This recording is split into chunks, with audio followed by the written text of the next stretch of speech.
Bangladeshi ഡിപ്ലോമാറ്റിനെ India വിളിച്ചു വരുത്തിയിരിക്കുന്നു എന്ന സുപ്രധാനമായിട്ടുള്ള റിപ്പോർട്ടാണ് ഇന്ന് ദേശീയ മാധ്യമങ്ങളിൽ ഏറ്റവും വലിയ ചർച്ചാ വിഷയം. ബംഗ്ലാദേശിലെ ഡിപ്ലോമാറ്റായിട്ടുള്ള നൂറുൽ ഇസ്ലാമിനെയാണ് ഇന്ത്യ വിളിച്ചു വരുത്തിയിരിക്കുന്നത്. ഇന്ത്യ വിളിച്ചു വരുത്തി പറഞ്ഞ കാര്യങ്ങൾ അതിർത്തിയിലെ സംഘർഷങ്ങൾ കൂടുതൽ കലുഷിതമാകുന്നു എന്നുള്ളതാണ്.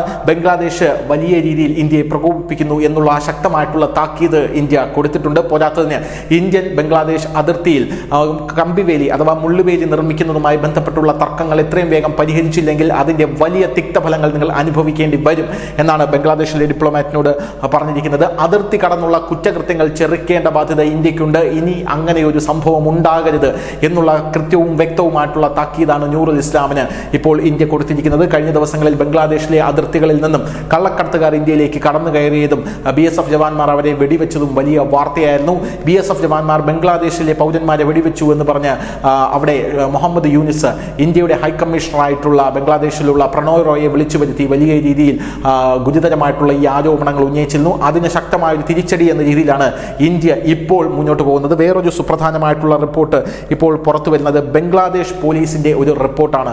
ബംഗ്ലാദേശിൽ നടക്കുന്ന ന്യൂനപക്ഷങ്ങളുടെ ആക്രമണങ്ങളെല്ലാം ഇന്ത്യ പെരുപ്പിച്ച് കാണിക്കുകയാണ് എന്ന ഒരു വാദം ബംഗ്ലാദേശിലെ മുഹമ്മദ് യൂനിസിന്റെ ഭാഗത്തു നിന്നും ഉണ്ടായിരുന്നു.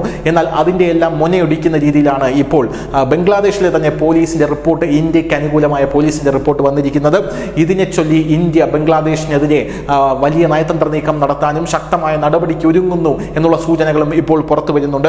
ബംഗ്ലാദേശിലെ ഹിന്ദുക്കൾക്ക് നേരെ ഉണ്ടായ ക്രൂരമായ ആക്രമണം വലിയ ആക്രമണമല്ലെന്നും ഒറ്റപ്പെട്ട സംഭവങ്ങളായിരുന്നു എന്നുമാണ് യൂനിസ് പറഞ്ഞത്. എന്നാൽ ഇപ്പോൾ വിവിധ മാധ്യമ റിപ്പോർട്ടുകൾ ഉണ്ടായിട്ടും ഇന്ത്യ ആക്രമണങ്ങളെ പെരുപ്പിച്ച് കാണിക്കുകയാണ് എന്ന യൂനിസിന്റെ വാദങ്ങളെ പൊളിച്ചടുക്കിക്കൊണ്ട് 2024 ഓഗസ്റ്റ് 4-നും ഓഗസ്റ്റ് 20-നും ഇടയിൽ ന്യൂനപക്ഷങ്ങൾക്കെതിരെ മൊത്തം 1500-ലധികം ആക്രമണങ്ങൾ നടന്നു എന്ന പോലീസിന്റെ റിപ്പോർട്ടുകളാണ് ഇപ്പോൾ പുറത്തു വരുന്നത്.